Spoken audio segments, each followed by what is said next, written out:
எண்களுக்கு இடையே உள்ள தர்க்கவியல் தொடர்பை கொண்டு விடுபட்ட எண்ணை கண்டுபிடிக்க. முதல் படத்துல மொத்தம் நமக்கு 4 எண்கள் கொடுத்திருக்காங்க.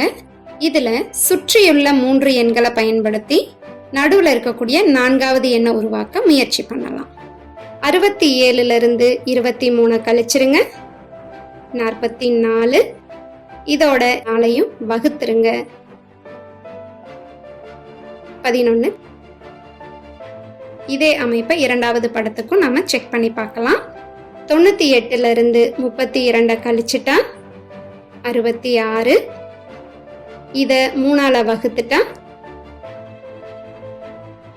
22 சரியா அமைஞ்சிருக்கு. அப்ப இதே அமைப்பை மூன்றாவது படத்துக்கும் நாம பயன்படுத்திக்கலாம். 89 14 கழிச்சிட்டா 75.